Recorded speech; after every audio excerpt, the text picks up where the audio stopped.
નમસ્કાર વિદ્યાર્થી મિત્રો, 11મા ધોરણની અંદર જે છે એ આપણે બીઓ અને ઇકોનોમિક્સ, જેને આપણે વાણિજ્ય સંચાલન કહીએ છીએ, અને બીજું જે છે અર્થશાસ્ત્ર છે. મેં બીઓમાં બી કંઈક સમજાવેલું તમને કે આ બંને સબ્જેક્ટ જે છે એ સબ્જેક્ટ એ થિયરિકલ સબ્જેક્ટ છે, અને થિયરિકલ સબ્જેક્ટ જે છે એમાં મહેનત થોડી કરવી પડતી હોય છે આપણે, પણ તેમ છતાં અઘરું નથી. બરાબર, અઘરું નથી. હવે એક બીજી બાબત આપણે જોઈએ કે ઇકોનોમિક્સ જે છે, અર્થશાસ્ત્ર જેને આપણે કહીએ છીએ, તો એ અર્થશાસ્ત્રનું જે બી આપણી પાસે જે બી મહેનત આપણે કરવાની છે અર્થશાસ્ત્રની અંદર, તો જે બી પ્રશ્નો તમે તૈયાર કરો છો, તો એ પ્રશ્નોના જે પોઈન્ટ્સ છે એના માટે તમે એક નોટ બનાવો. એ આગળ તમે જેવી રીતના જશો એટલે તમને ખબર પડશે કે ભાઈ કયા પોઈન્ટ્સને કેવી રીતના મારે લખવાના છે. તો એ પોઈન્ટ્સની નોટ તમે બનાવશો તો જ્યારે બી એક્ઝામના ટાઈમે ખાલી એ પોઈન્ટ્સને રીડ કરશો તો અંદરનું જે મટીરિયલ છે કે આપણે એ પોઈન્ટ્સમાં શું લખવાનું છે, તો એ તમામ બાબતો જે છે ઓટોમેટિકલી રિકોલ થઈ જશે. પોઈન્ટ્સ મેઇન વસ્તુ છે. 12મા ધોરણની અંદર બી આપણે જે ઇકોનોમિક્સ છે એ ઇકોનોમિક્સમાં સૌથી વધારે પોઈન્ટ્સ આવતા હોય છે. તો એ પોઈન્ટ્સને અત્યારથી તમે એને એ ટાઈપની જે પ્રેક્ટિસ છે એ પ્રેક્ટિસ તમે કરતા રહો. તો આજે આપણે ભગવાનનું નામ લઈને પહેલું ચેપ્ટર જે છે એ પહેલા ચેપ્ટરની શરૂઆત કરીશું. બરાબર, એકદમ ઇઝી વસ્તુ છે, ધ્યાનથી એને આપણે સાંભળવાનું છે. ચાલો, હવે પહેલા ચેપ્ટરનું આપણું જે નામ છે અર્થશાસ્ત્ર વિષય પ્રવેશ. 10મા ધોરણની અંદર જે છે અર્થશાસ્ત્રનું સેક્શન આપણે ભણેલા છીએ. બરાબર, ભણેલા છીએ. તો અહીંયા જે છે એ થોડું ડિટેલ્સમાં આવશે, થોડું ઊંડાણપૂર્વક અભ્યાસ આપણે કરવો પડશે. 12મામાં એનાથી વધારે ઊંડાણપૂર્વક અભ્યાસ કરવો પડશે. અને આ અર્થશાસ્ત્ર જે છે એ ઠેઠ સુધી ચાલવાનું. તમે કોમર્સના કોઈ બી ફિલ્ડમાં જશો તો આ વસ્તુ તો આવવાની જ છે. ચાલો, તો આપણે એની શરૂઆત કરીએ. તો આ જે બી પાર્ટ છે આપણો, એ પાર્ટની અંદર આપણે ભણવાનું શું છે, તો પહેલાં એને આપણે સમજપૂર્વક જોઈ લઈએ કે ભાઈ આખા પાઠની અંદર જે છે એ અર્થશાસ્ત્ર જે છે એ અર્થશાસ્ત્રનો આપણે અર્થ જોઈશું કે એનો અર્થ શું થાય છે.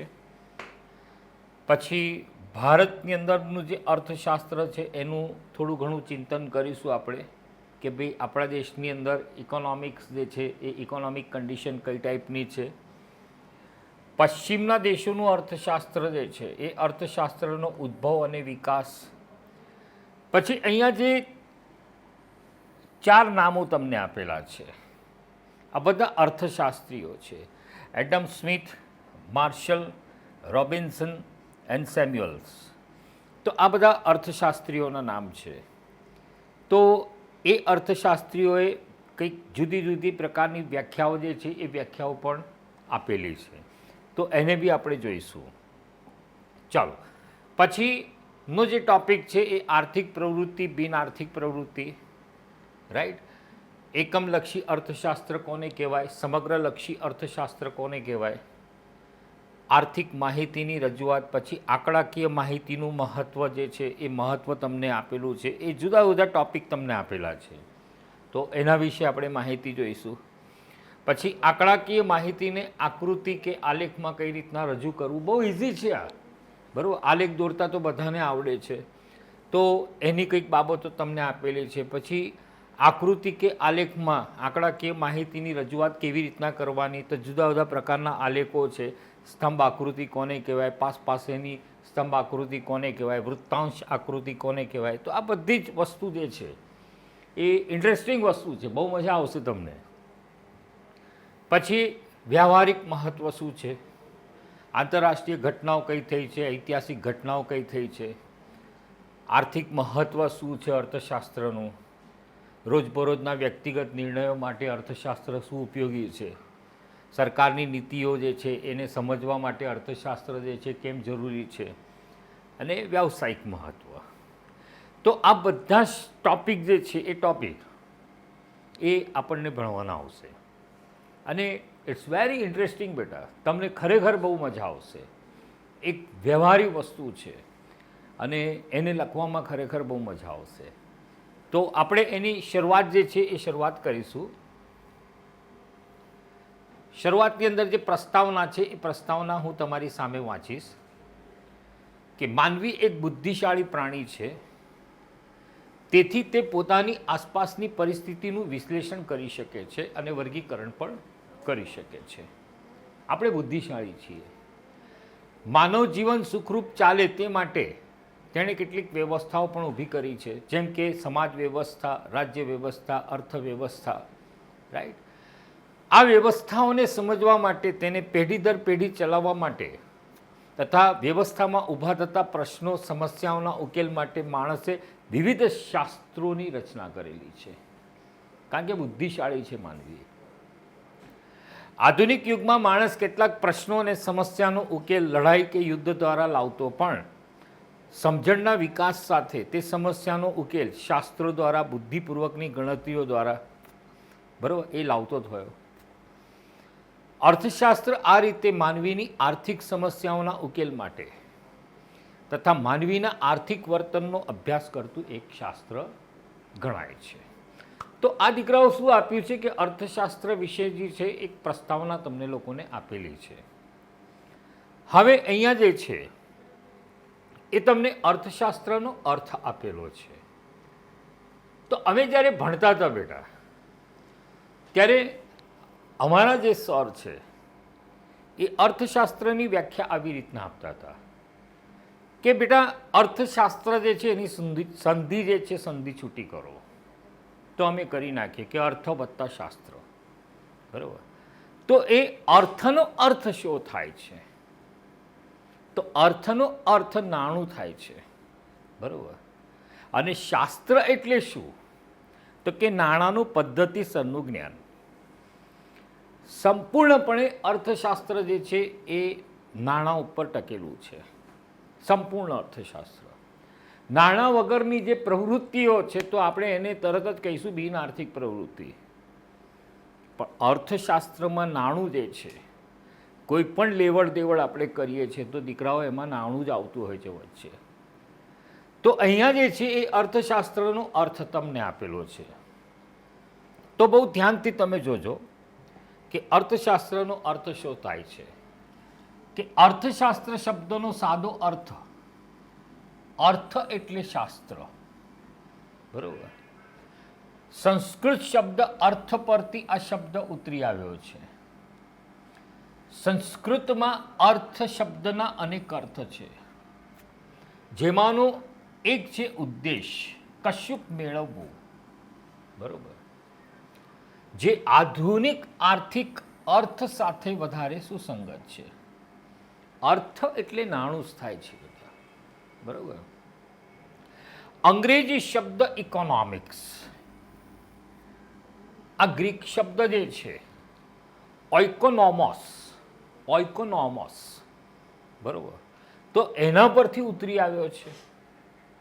હા, ગ્રીક શબ્દ જે છે ઓઇકોનોમસ, જો બહુ ધ્યાનથી તમે જોશો, ઓઇકોનોમસ, એના પરથી ઇકોનોમિક્સ શબ્દ જે છે એ ઉતરી આવેલો છે, ગ્રીક શબ્દ છે. પ્રાચીન ગ્રીસમાં ઘર વખરી સરસામાન કે જે વ્યક્તિગત માલિકીનો હોય છે તેને ઓઇકોસ કહેતા, અને આ ઘરના સરસામાનનું વ્યવસ્થાપન કરવાની રીતને નોમોસ કહેતા. એટલે એના પરથી ઓઇકોનોમોસ થઈ ગયું અને ઓઇકોનોમસ પરથી ઇકોનોમિક્સ થયું, જે ગ્રીક ભાષાનો એક શબ્દ છે. ચાલો હવે જુઓ બેટા, અર્થ તમને લોકોને ખબર પડી ગઈ હશે કે ભાઈ અર્થશાસ્ત્રનો અર્થ શું થાય છે. સો સિમ્પલ, બરાબર. ઓકે, હવે નેક્સ્ટ ટોપિક જે છે આપણો અર્થશાસ્ત્રનું ભારતીય ચિંતન, economics in Indian thoughts. Bharat જે છે એ ભારત ઇકોનોમિક્સ વિશે શું વિચારે છે, તો એવી વસ્તુ આપેલી છે તમને. કે ભારતમાં સભ્યતા અને સંસ્કૃતિનો ઇતિહાસ આશરે 5000 વર્ષથી પણ વધુ જૂનો છે. માટે જ ભારતીય તત્વચિંતનમાં માનવ જીવનના વિવિધ પાસાઓનો અભ્યાસ અને માર્ગદર્શન જોવા મળે છે. ધર્મ, અર્થ, કામ, મોક્ષ. ધર્મ, અર્થ, કામ, મોક્ષ. તો અહીંયા જો દીકરાઓ આ શબ્દને તમે પકડો, અર્થ, બરોબર, ફરી પાછું અર્થ આવ્યું. તો એ અર્થ જે છે એ 4 પુરુષાર્થ છે. આ 4 વસ્તુ 4 પુરુષાર્થ છે જે માણસે કરવાના હોય છે. માનવ જીવનના આ 4 મુખ્ય ઉદ્દેશ, જેમાંથી અર્થ, બરોબર, તો અર્થ માટે કરવામાં આવતી પ્રવૃત્તિ સાથે અર્થશાસ્ત્રને લેવા દેવા છે. બરોબર, એની સાથે જે છે એ કોન્ટેક્ટમાં છે વસ્તુ. કશુંક મેળવવાની અપેક્ષા. કશુંક એટલે શું? કે હું કામ કરું છું તો કશુંક મેળવવા માટે. તો કશુંકમાં શું આવશે? તો કે સર કશુંકમાં નાણું આવશે. બરોબર, કશુંક એટલે શું? તો કે નાણું. બરોબર, નાણું કહેવાય છે. કશુંક મેળવવાની અપેક્ષા સાથે થતી પ્રવૃત્તિ અર્થપૂર્ણ પ્રવૃત્તિ છે. જીવન નિર્વાહ કરવા માટે, ભૌતિક સુખની પ્રાપ્તિ માટે અર્થોપાર્જન કરવું પડે છે. જો શું આવ્યું? અર્થોપાર્જનમાં શું આવ્યું? આવક. આવક એટલે શું? તો કે નાણું. બરોબર, નાણું કહેવાય છે એને. તે માણસનું કર્તવ્ય છે. હા, એટલે આ બધી તમામ પ્રકારની જીવન નિર્વાહ છે. ભૌતિક સુખની પ્રાપ્તિ માટે આપણે કંઈક કામ કરવું પડતું હોય છે. અને એ કામ આપણે શાના માટે કરીએ છીએ? કામ કરીએ છીએ તો એના બદલામાં આપણને શું મળે છે? તો કે સર આવક મળે છે. તો એ માણસનું કર્તવ્ય છે. બરાબર, એમને એમ બેઠા રહીએ છીએ આપણે તો આપણને આવક નથી મળતી. કામ કરવું પડે છે, કંઈક પ્રવૃત્તિ કરવી પડતી હોય છે. તો એ પ્રવૃત્તિ એટલે અર્થશાસ્ત્ર થયું. બરાબર, જો એના પછી શું આપ્યું છે કે આશરે 2500 વર્ષ પહેલાં અર્થશાસ્ત્ર નામના પોતાના પુસ્તકમાં કૌટિલ્ય મહાન અર્થશાસ્ત્રી છે બેટા. એ કૌટિલ્ય કે જેમનું બીજું નામ ચાણક્ય હતું, રાઈટ, તેમણે માનવીની આર્થિક પ્રવૃત્તિ માટેનું ચિંતન રજૂ કર્યું. આ સંદર્ભમાં કૌટિલ્યના મતે મનુષ્યની વૃત્તિ અર્થ છે. હા, મનુષ્યના વસવાટવાળી ભૂમિ અર્થ છે. તેવી પૃથ્વીના લાભ પાલનના ઉપાયો દર્શાવતું શાસ્ત્ર એટલે અર્થશાસ્ત્ર. વન્સ અગેન કૌટિલ્ય જે છે, ચાણક્ય જે છે, એ ચાણક્ય અર્થશાસ્ત્ર વિશે શું થિંકિંગ કરે છે? તો કે માનવીની આર્થિક પ્રવૃત્તિ માટેનું ચિંતન રજૂ કર્યું. આ સંદર્ભમાં કૌટિલ્યના મતે મનુષ્યની વૃત્તિ એ અર્થ છે. મનુષ્યના વસવાટવાળી ભૂમિ એ બી અર્થ છે.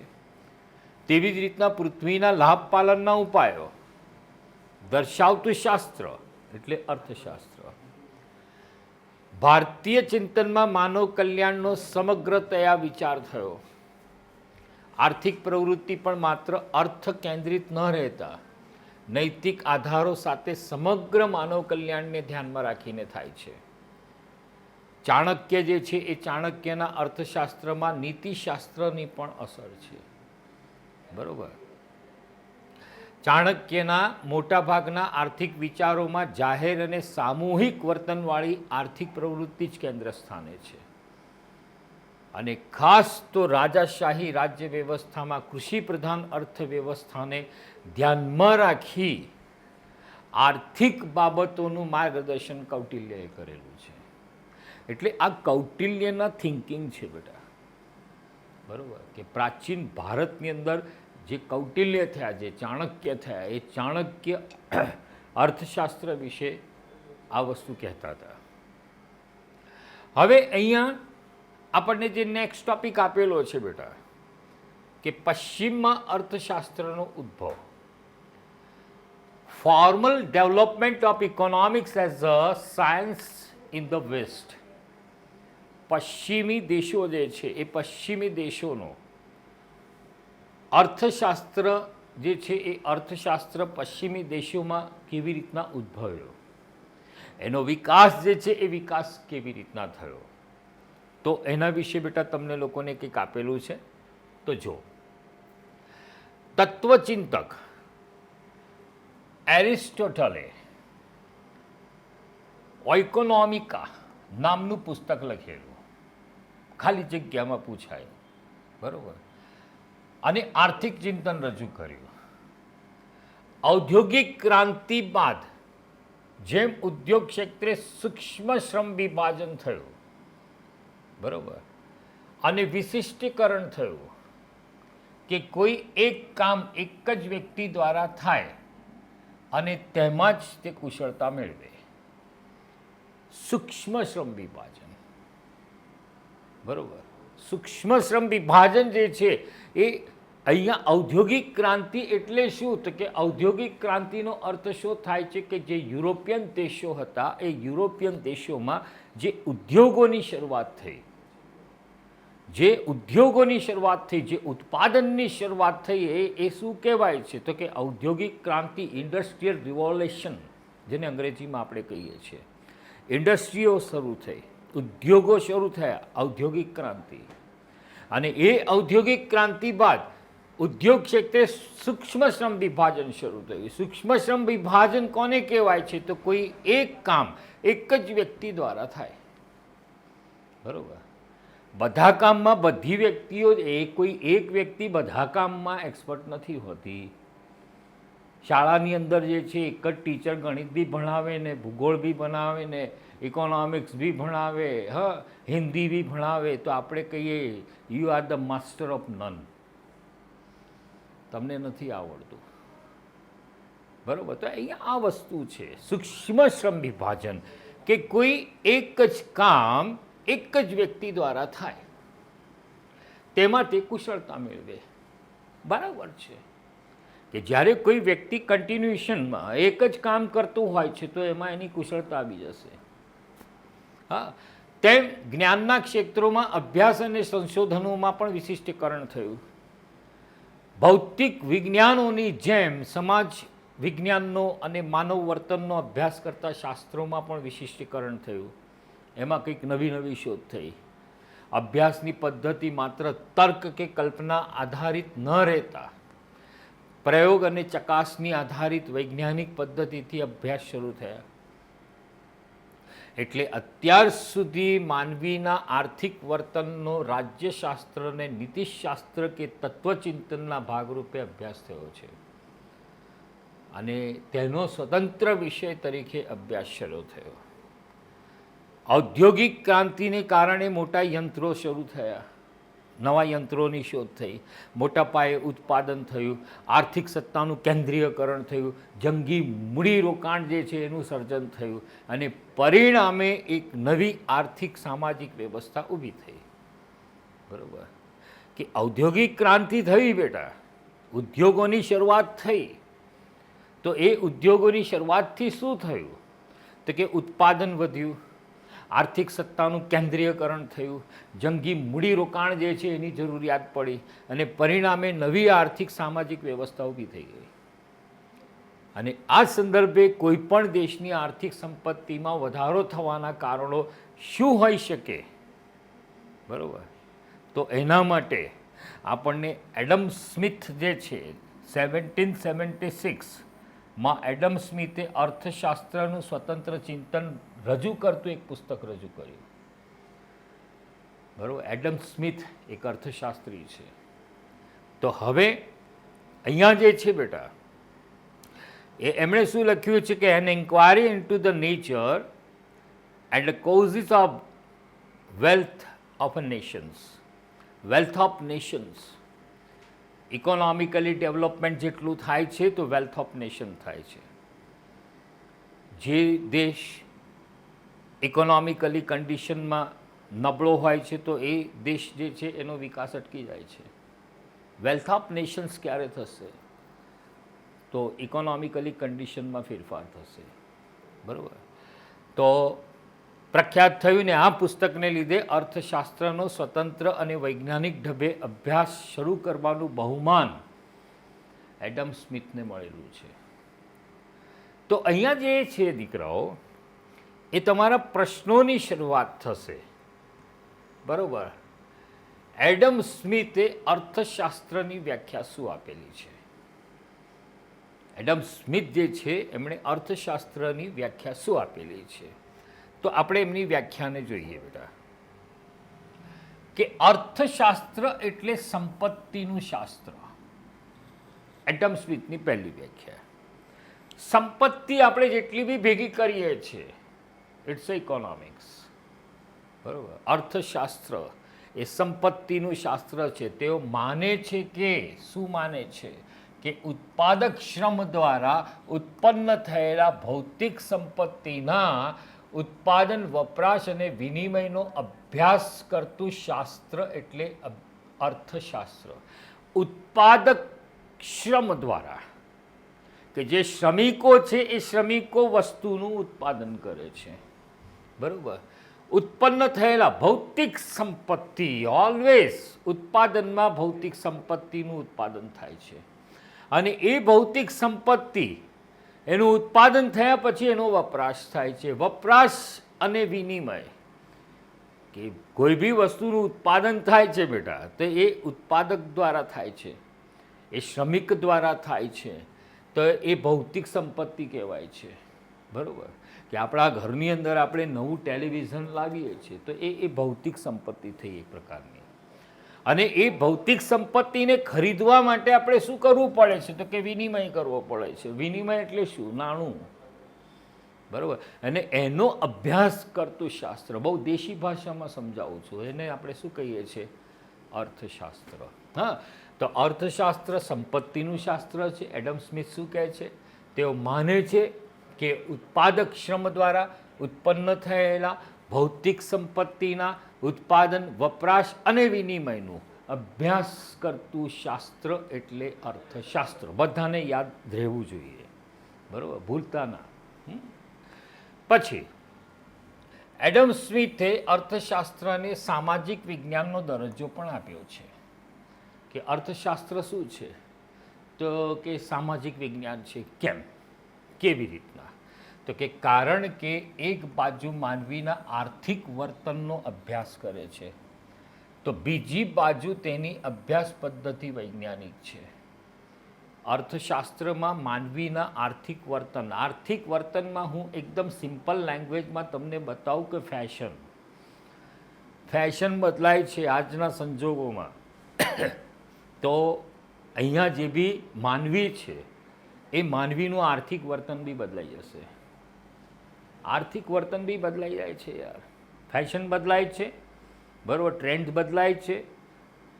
માનવી જે છે એ માનવીનું આર્થિક વર્તન બી બદલાય છે. અને બીજી બાજુ એક વૈજ્ઞાનિક અભ્યાસ છે એનો, કે ભાઈ વૈજ્ઞાનિક અભ્યાસ કેવી રીતના? કે ભાઈ આ જે બી આપણે ઉત્પાદન કરીએ છીએ તે એ ઉત્પાદનમાં જે નવી ટેકનોલોજી આપણે લાવીએ છીએ તો એ વૈજ્ઞાનિક વસ્તુ થઈ ગઈ, બરાબર. એટલે અહીંયા જે છે એ એડમ સ્મિથે અર્થશાસ્ત્રને સામાજિક વિજ્ઞાનનો દરજ્જો આપ્યો. તો કેમ આપ્યો? કારણ કે એક બાજુ માનવીના આર્થિક વર્તનનો અભ્યાસ કરે છે એક, તો બીજી બાજુ તેની અભ્યાસ પદ્ધતિ વૈજ્ઞાનિક છે, માટે એ સામાજિક વિજ્ઞાન છે. એડમ સ્મિથે માનવીના આર્થિક વર્તનનો સ્વતંત્ર રીતે અભ્યાસ કરવાનું શરૂ કર્યું અને નીતિશાસ્ત્રને આર્થિક અભ્યાસથી દૂર રાખ્યું. એડમ સ્મિથે લખેલું પુસ્તક વેલ્થ ઓફ નેશન્સ આમ તો માનવ કલ્યાણની વાત જ કરી શકે છે. એટલે અર્થશાસ્ત્રમાં એડમ સ્મિથ જે છે એ એડમ સ્મિથનો મેઇન પોઈન્ટ શું છે? તો કે માનવ કલ્યાણ, બરાબર. માનવ કલ્યાણની વાત જે છે એ વાત અહીંયા કરવામાં આવેલી છે. હા, એટલે અર્થશાસ્ત્ર એ માનવ કલ્યાણ માટે છે. સરસ. ચાલો પછી બીજા નંબરના અર્થશાસ્ત્રીની વ્યાખ્યા આપી છે માર્શલ. તો આલ્ફ્રેડ માર્શલ, એનું આખું નામ જે છે આલ્ફ્રેડ માર્શલ. હા, તો એ આલ્ફ્રેડ માર્શલ જે છે એમણે વ્યાખ્યા શું આપી છે? 1890 1890માં આલ્ફ્રેડ માર્શલે પોતાના પુસ્તક પ્રિન્સિપલ્સ ઓફ ઇકોનોમિક્સમાં અર્થશાસ્ત્રની વ્યાખ્યા આપતા કહ્યું કે અર્થશાસ્ત્ર માણસની રોજિંદી જિંદગીના આર્થિક વ્યવહારોનો અભ્યાસ કરે છે. બરાબર છે. અહીંયા માર્શલ જે છે એ માર્શલ શું કહે છે અર્થશાસ્ત્ર વિશે કે ભાઈ અર્થશાસ્ત્ર માણસની રોજિંદી જિંદગીના આર્થિક વ્યવહારોનો અભ્યાસ કરે છે. કે રોજિંદી જિંદગીની અંદર અર્થશાસ્ત્ર આવે છે બેટા, આવશે જ. બરાબર. બીજી વસ્તુ કે જેમાં તે ભૌતિક ચીજ વસ્તુના વપરાશથી સુખાકારી મેળવે છે. બરાબર છે. કે આપણા ઘરમાં એસી ના હોય અને આપણે નવું એસી લાવીએ છીએ તો અહીંયા આપણને ભૌતિક સુખાકારી મળે છે, ગરમીના ત્રાસથી આપણે દૂર થઈએ છીએ. બરાબર. તો ભૌતિક ચીજ વસ્તુના વપરાશથી સુખાકારી મેળવે છે. હા, જો અર્થશાસ્ત્ર એ રોજિંદી જિંદગીના આર્થિક વ્યવહારોનો અભ્યાસ કરે છે. રાઈટ. તો અહીંયા જે છે એ તમને આ વ્યાખ્યાની સમજ પડી ગઈ હશે કે અર્થશાસ્ત્ર માનવીની રોજિંદા જિંદગીના આર્થિક વ્યવહારોનો અભ્યાસ કરે છે, જેમાં ભૌતિક ચીજવસ્તુના વપરાશથી એ માનવી સુખાકારી મેળવે છે. બરાબર. એટલે ખુશ થાય છે. રાઈટ. આ માર્શલના મતે અર્થશાસ્ત્ર માનવીની રોજિંદી આર્થિક પ્રવૃત્તિઓનો અભ્યાસ કરે છે અને માણસ જે છે એ ભૌતિક ચીજ વસ્તુઓના વપરાશથી સુખાકારી મેળવવાનો કેવી રીતે પ્રયાસ કરે છે કે મારા ઘરમાં મોટર કાર ના હોય તો હું મોટર કાર કઈ રીતના લાવું. આ હંમેશા પ્રયાસ કરતો રહીશ. બરાબર. મારી પાસે સાયકલ છે તો હું બાઇક કઈ રીતના લાવું. તો અહીંયા શું થાય છે બેટા, વસ્તુઓના વપરાશથી તે સુખાકારી મેળવવાનો હંમેશા પ્રયાસ કરે છે અને તેનું વિશ્લેષણ કોણ કરે છે તો કે માર્શલ. જો કે માર્શલ જે છે માત્ર ભૌતિક અને માપી શકાય તેવી વસ્તુઓના વપરાશની જ વાત કરે છે. તેથી માર્શલની આ વ્યાખ્યા ટીકાનો ભોગ બની. આમ છતાં માર્શલે અર્થશાસ્ત્રના અભ્યાસમાં માનવીને કેન્દ્ર સ્થાને મૂક્યો તે બાબત અગત્યની છે. અર્થશાસ્ત્રની અંદર હંમેશા માનવી જે છે એ કેન્દ્ર સ્થાને હોય છે. કોઈ પ્રાણીનું નામ નથી આવતું અર્થશાસ્ત્રમાં. રાઈટ. ચાલો, બધાને ખ્યાલ આવી ગયો હશે. હવે ત્રીજા અર્થશાસ્ત્રીનું નામ છે રોબિન્સન. રોબિન્સે આપેલી અર્થશાસ્ત્રની વ્યાખ્યા. તો અહીંયા એમણે શું વ્યાખ્યા આપી? તો એક, કોઈ પણ શાસ્ત્ર અંતે માનવ જીવનના કોઈ મૂળભૂત પ્રશ્ન કે સમસ્યાઓનો ઉકેલ શોધવાનો પ્રયત્ન કરતો હોય છે. બરાબર છે. રોબિન્સન જે છે એ શું કહે છે કે કોઈ પણ શાસ્ત્ર હોય એ માનવ જીવનના કોઈ પણ મૂળભૂત પ્રશ્ન કે સમસ્યાઓનો ઉકેલ શોધવાનો પ્રયત્ન કરે છે. માનવ જીવનમાં આર્થિક બાજુએ અગત્યનો પ્રશ્ન એ છે કે વૈકલ્પિક ઉપયોગવાળા મર્યાદિત સાધનોનો અમર્યાદિત જરૂરિયાતો સાથે મેળ કેવી રીતના બેસાડવો. બરાબર. કે વૈકલ્પિક ઉપયોગવાળા મર્યાદિત સાધનોનો અમર્યાદિત જરૂરિયાતો સાથે મેળ કેવી રીતના બેસાડવો. કે ભાઈ દાખલા તરીકે મને ગરમી લાગતી હોય, રાઈટ, તો હું જે છે કાં તો પંખો લગાડીશ. બરાબર. બહુ પૈસા હોય તો કૂલર લાવીશ, એનાથી બહુ વધારે પૈસા હોય તો એસી લાવીશ. અહીંયા જે છે એ બહુ ધ્યાનથી વૈકલ્પિક વસ્તુ થઈ ગઈ. બરાબર. વૈકલ્પિક વસ્તુ થઈ ગઈ. જો પંખો લાવવાનો પૈસા ના હોય તો પૂઠું લઈને હલાવીશ. વૈકલ્પિક વસ્તુ થઈ.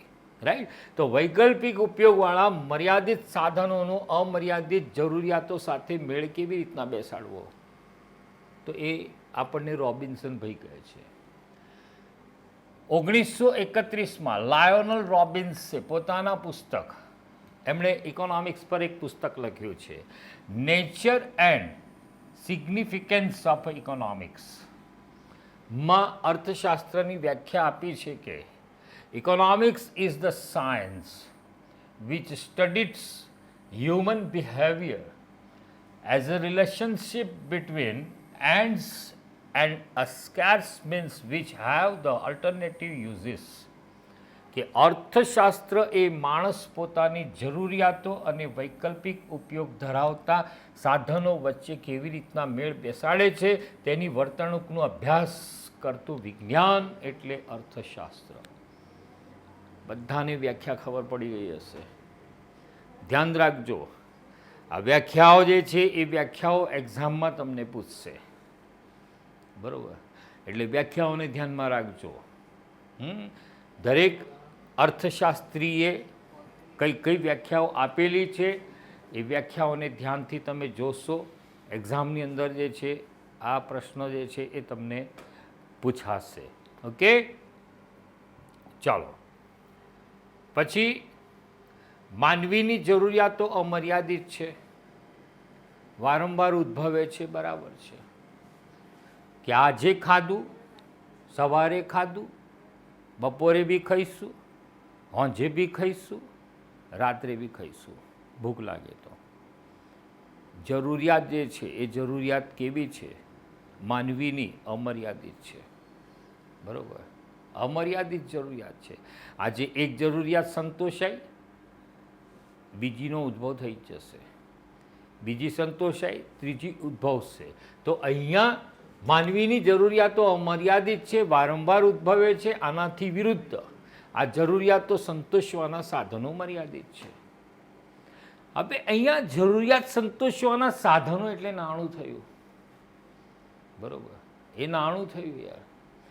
જરૂરિયાત તો છે, કારની જરૂરિયાત છે, બરાબર? મોટર કારમાં ફરવાની જરૂરિયાત છે, પણ અહીંયા વૈકલ્પિક સાધન, બરાબર, જરૂરિયાત સંતોષવાનું સાધન, તો એ સાધન કયું થયું? તો કે નાણું થયું. તો એ નાણું કેવું છે?